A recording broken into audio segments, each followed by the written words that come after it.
There is no doubt about it that the American economy is struggling right now, whether it's people not getting jobs, people losing their jobs, or people not even paying their bills. You're starting to see this more and more when you look around. So let me get this straight. Inflation is going to keep going up. Taxes are going to keep going up. Interest rates are going to keep going up. National debt's going to keep going up. Wages are probably going to be going down now with the implementation of AI. It's going to make like easier, mundane shit, much easier to do. So what's the end game here? So if you're not already rich, or you're not going to be rich very soon, what is really the end game here? I'm actually like asking you, like, what is the end game?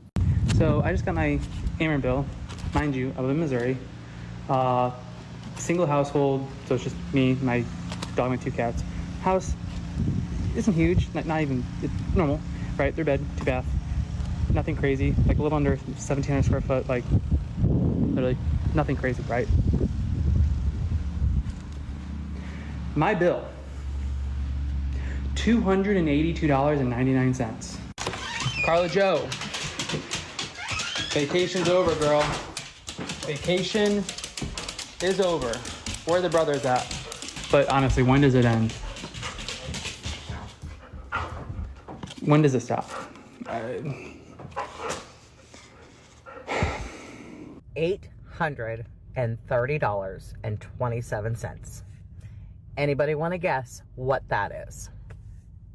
You won't guess. So I'm just going to share it with you.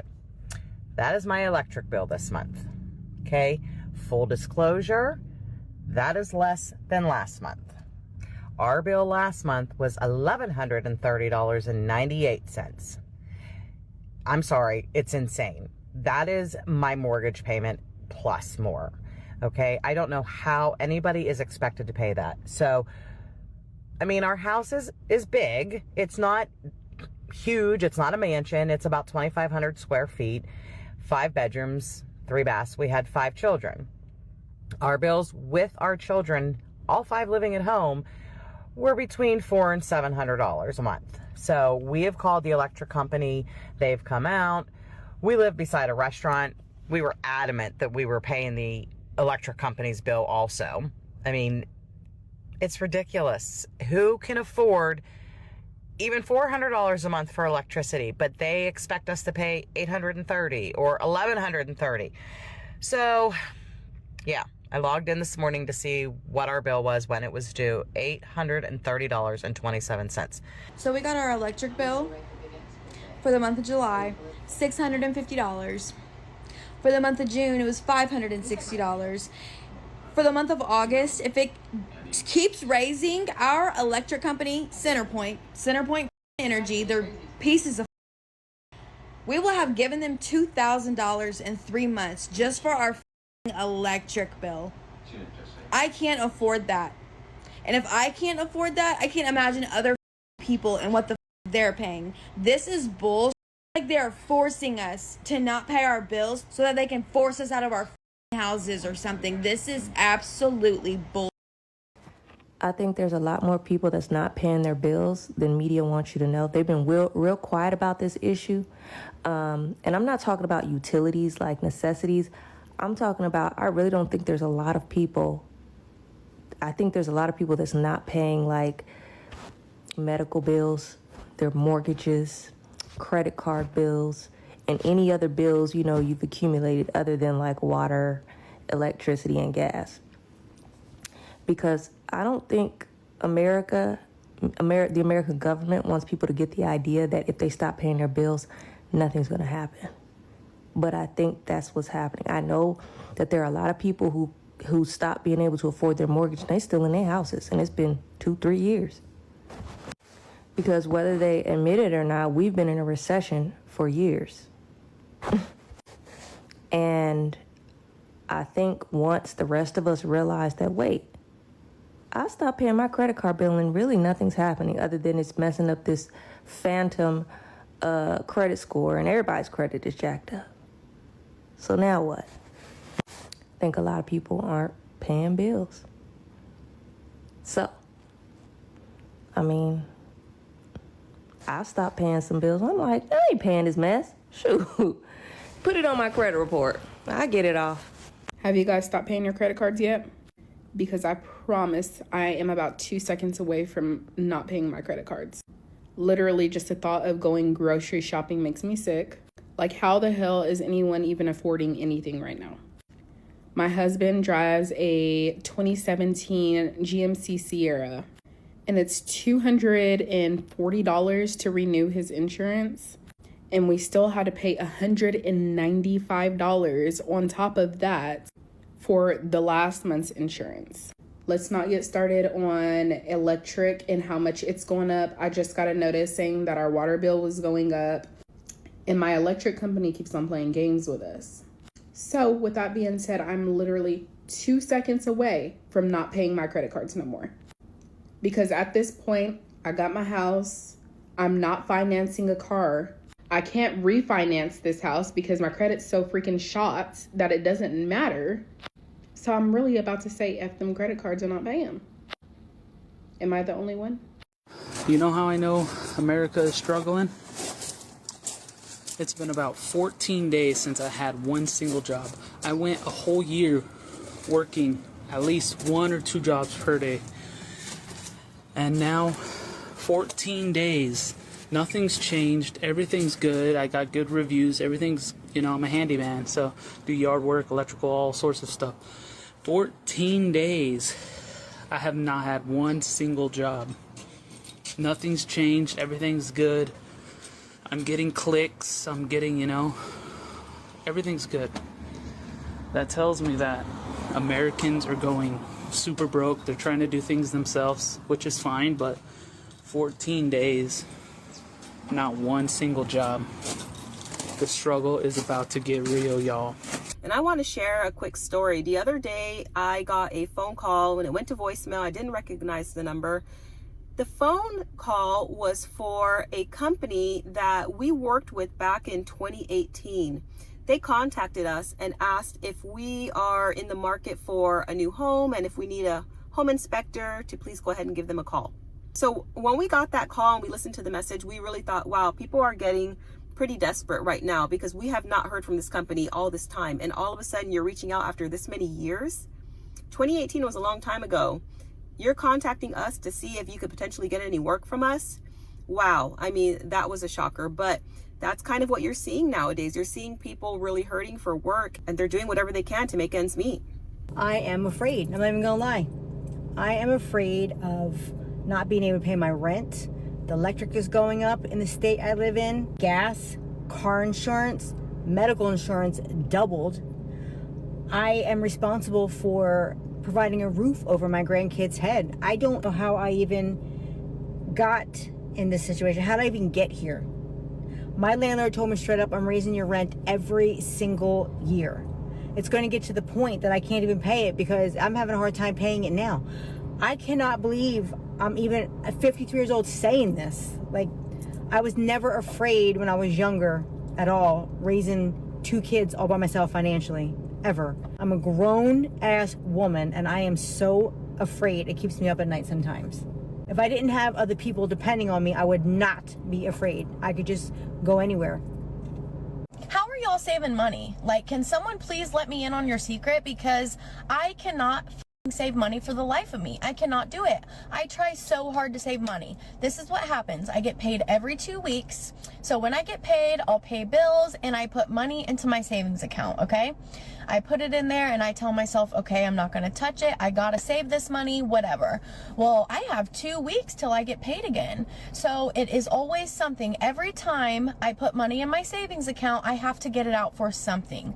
But my family can't go without food. I can't go without gas. Like, I'm not spending the savings account money like on anything that's not a need. So what the how are you guys saving money? I just do not get it. Am I the only one that feels like there's going to be like a big economic crash that happens in, I don't know, the next 6 months?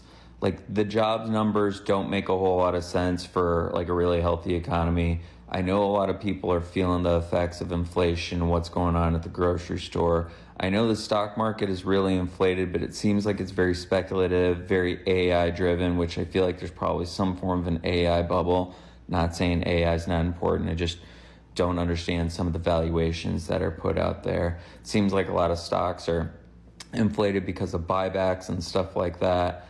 And fundamentally, I just don't feel like people are actually doing very well. And when the American consumer isn't doing well, there typically leads to a crash.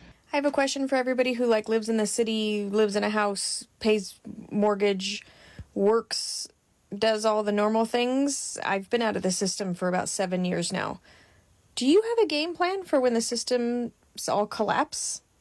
Like, things are collapsing as we speak right now. Do you have a game plan? And what is that? Because for the past 16 years, I've been trying to create village, community, resources for collaboration and a new way of thinking, being, living. But people aren't really on board with that. So do people have another plan? Like, what is your plan? Are people just going to ignore the fact that systems are collapsing and continue going to work every day? Most of us have lived our lives without having to worry about supply. Well, it's coming to an end, guys. The supply chain has been eroding since 2008. Prices have been going up since then. I remember a time back then that I could go into a store, any store, find anything I wanted on my list, go to one store. Now I have to go to 4. And the prices are sky high. I am blessed to have a friend nearby who gives us free eggs laid by her chicken. We gift her something, something canned, because she's a blessing on earth. And sometimes she allows us to pay for what she gives us. I think maybe once. So we still are in the category of having a lot of blessings in our house, in our lives, and we're not lacking anything. But those days are coming where people are going to, that haven't lacked anything, are going to start lacking. And then you'll hear the shouts. Just think, you wake up one day, lights are out. No gas stations are running. It's chaos on the streets in a vehicle. No banks are open. You can't use your credit cards anywhere. And grocery stores are shut down. How long would you exist on what you have? You got to think on those terms during today. You have to. Sorry, guys, you have to face up and be prepared. What I want to tell everyone is don't put your head in the sand. Use this time wisely to prepare for what's coming down the pipeline, because you don't know how bad it's going to get, and you don't know how bad it can affect your family, what the impacts are going to be. What I do recommend is to sit down either by yourself or with your family if you have one, and think about 3 different things that you can do right now to better prepare for the future. Everybody can do something, and it doesn't matter how small of a step or how small of a thing it is. We can all do something. So think about 3 things. If it's saving more money, if it's finding a side hustle, getting a different job, moving, thinking about what kind of family you can move in with, thinking about what other changes you can make in your lifestyle, if you need to stock up on some more food, if you need to maybe get some more preparedness type items, because again, you don't know what can happen in the future, and it's always wise to have certain things, certain provisions. But think about, what are your next best steps? Do you want to buy some land? Are you thinking about maybe going off grid? You know, that's something that we are really wanting to do. We would love to be off grid in the future and just separate ourselves more and more from these modern day systems. It's something that we're working on, and we have different steps that we're trying to take. So think about what it is that you and your family want to do. What are going to be the best things that you guys can do? And again, don't get hung up on, you know, if you can't move or you can't do certain things that you see other people doing. Do what you can do, and that's okay. You know, we all can do something, and it doesn't matter if it's a small step or a big step. You shouldn't let that stop you. So I hope this is an encouragement to you. Share any of your thoughts and comments down below. If you have any suggestions for people, if you have any tips, or if you'd like to share what you are doing to better prepare for the future, for what's kind of going down in this American economy, or even in the economy where you're at, in whatever country you're at, share down below. And I hope to catch you in the next video. Take care.